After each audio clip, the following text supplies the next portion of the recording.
नमस्तेस्तु महामाये श्रीपीठे सुरपूजिते शङ्खचक्र गदाहस्ते महालक्ष्मी नमोस्तुते। హాయ్ అండి, అందరికీ నమస్కారం. మా ఛానల్ కొత్తదైనా కూడా ఇంతలా ఆదరిస్తున్న సబ్స్క్రైబర్స్కి అందరికీ, మా వ్యూవర్స్ అందరికీ హృదయపూర్వక అభినందనలు. ఇప్పుడు ఈ వీడియోలో మనం చూసేది ఇంట్లోనే కారపు బూందీని షాప్ తరహాలో ఎలా చేసుకోవచ్చు అని చెప్పి. సో ఇక్కడ నేను శనగపిండి తీసుకున్నానండి. ఒక 1/2 కిలో శనగపిండి. ఇద్దరు మనం శనగలు ఆడించి మరలో ఆ పిండిని వాడుకోవచ్చు జల్లెడ పట్టినాక, లేకపోతే బయట కొనుక్కుని రెడీమేడ్ శనగపిండిని తీసుకోవచ్చు. తర్వాత బియ్యపిండి యాడ్ చేశాను. 500 గ్రాముల శనగపిండికి బియ్యపిండి నేను 150 గ్రాములు యాడ్ చేస్తున్నాను. సో యాడ్ చేసినాక ఈ మిశ్రమానికి నీళ్లు కలపాలి.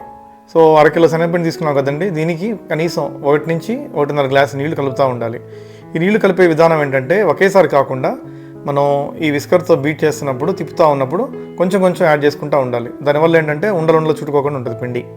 తర్వాత బాగా కలిగి తిప్పినాక కొంచెం లూజ్గా అయినాక ఒక గరిటె తీసుకొని కాగిన సన్ఫ్లవర్ ఆయిల్ కానీ గ్రౌండ్నట్ ఆయిల్ ఏదన్నా కానీ మీ ఇంట్లో ఉండేది, దాంట్లో ఈ కనీసం మనకి 1/2 కిలో పిండి అంటే ఒక 1/2 లీటరు 3/4 లీటరు శనగనూనె అయితే కావాల్సి వస్తుంది. తర్వాత గరిటె తీసుకొని ఆ గరిటెలో ఈ పిండిని మనం కలిపిన దాన్ని కొద్దిగా వేస్తూ ఉండాలి. వేసి కొంచెం షేక్ చేయటం వల్ల అంత కింద దిగిపోతుంది. ఆయిల్లో దిగినాక దీంట్లో ఫ్రై అవుతూ ఉంటుంది. ఆ పిండి ఈ ఆయిల్లో ఫ్రై అవుతుంది. మనం ఈ ఫ్రై అయ్యేటప్పుడు ఆ గరిటెతో తిప్పుతూ ఉండాలండి, సో దట్ అంతా ఒకేసారిగా ఫ్రై అవుతుందని చెప్పి. సో ఇట్లా మీరు పిండి ఎలా వేసుకోవాలంటే రౌండ్గా ఏ బాండీ అయితే మీరు వాడుతున్నారో దాంట్లో ఫుల్గా ఉండేట్టు చూసుకోవాలి పిండి. అప్పుడు బాగా ఫ్రై అవుతుంది ఒకే విధంగా. సో ఈ మన ఇంట్లో చేసుకోవటం వల్ల ఉపయోగం ఏంటంటే, బయట మన పిల్లలు ఈ పిజ్జాలు, బర్గర్లు, ఫ్రైడ్ చికెన్ ఇలాంటివి తినకుండా మనం అరికట్టచ్చు. మన ఇంట్లోనే హెల్తీగా చేసుకుంటే, టేస్టీగా చేసుకుంటే వాళ్ళు ఇష్టపడతారు. వాళ్ళకి ఈవినింగ్ కూడా మన స్నాక్స్ లాగా కూడా బాగా పనికొస్తాయి.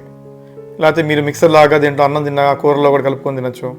ఇక్కడ దాకా మనం చూసిన దాంట్లో ముఖ్యంగా గమనించాల్సింది ఏంటంటే, పిండి కలిపేటప్పుడు ఎక్కువగా నీళ్లు పోయకూడదండి. ఎక్కువగా నీళ్లు పోయటం వల్ల మరీ పలుచగా అయిపోతుంది, అప్పుడు బూందీ సరిగ్గా రాదు. సో ఇక్కడ నేను మళ్ళీ గరిటెలు వేస్తానండి. ఒక వాయి తీసాను, రెండో వాయి కలుపుతున్నాము. సో చిన్న గిన్నె తీసుకొని గరిటెని తిప్పుతూ ఉంటే కింద దిగుతూ ఉంటుంది. మనం కారపు బూందీ కాబట్టి, హాట్ మిక్సర్ కాబట్టి కొంచెం క్రిస్పీగా ఉండేట్టు చూసుకోండి. మీరు ముందర తీసేయద్దు. కొంచెం రెడ్ కలర్ వస్తున్నప్పుడు, ఎల్లో టు రెడ్ కలర్ అవుతున్నప్పుడు తీసేసేయండి. తీసేయడం వల్ల మనకి కారపు బూందీ గట్టిగా వస్తుంది. మనం తినేటప్పుడు కూడా బాగా అనిపిస్తుంది కరకరలాడుతూ ఉంటే. సో ఈ విధంగా తిప్పుకొని మీకు తెలుస్తుంది మంచి. కానీ ఎప్పుడు కూడా మీరు లో ఫ్లేమ్లో పెట్టకూడదు, మీడియం టు హై ఫ్లేమ్లో మాత్రమే పెట్టి తిప్పుతూ ఉండాలి. సో నేను ఈ విధంగా మనం ఈ బూందీ రెడీ అయిపోయిన దాన్ని తీసి పక్కన ఇంకో ప్లేట్లో వేసుకుంటా ఉన్నాను.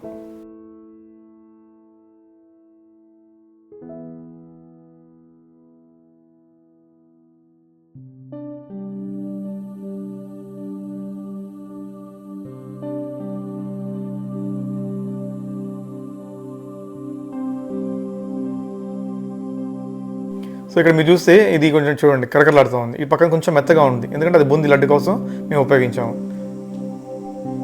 బోలుగొండి క్రిస్పీగా ఉంది మాత్రం ఈ కారపు బూందీకి వాడతాను. సో ఇక్కడ నేను వేరుశనగ వేయించానండి.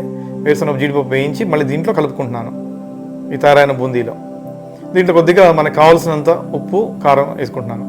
ఇక్కడ బాగా కలిగి తిప్పాలి. దాని తర్వాత వేసినాక దానివల్ల ఏమైందంటే ఈ బూందీ మొత్తానికి పడుతుంది. ఇట్లా ఆయిల్ ఉంది కాబట్టి ఇక్కడ ఈ ఆయిల్, ఈ ఉప్పు, కారం బాగా పడుతాయి అనమాట. తిప్పేటప్పుడు కొంచెం కరివేపాకు కూడా వేయించుకొని యాడ్ చేస్తే చాలా బాగుంటుంది. సో అమ్మ ఇలాంటి వంటలు బాగా చేస్తండి. నా ఉద్దేశం ఏంటంటే భవిష్యత్తులో కూడా మనకి ఇట్లా డాక్యుమెంట్ చేసి పెట్టుకుంటే నెక్స్ట్ తరాలకు కూడా బాగుంటుంది, చూసుకోవచ్చు మనం దీన్ని ఎలా తయారు చేసే విధానం అని చెప్పి. Thank you for watching my channel. మీ అందరూ నచ్చిందని అనుకుంటున్నాను.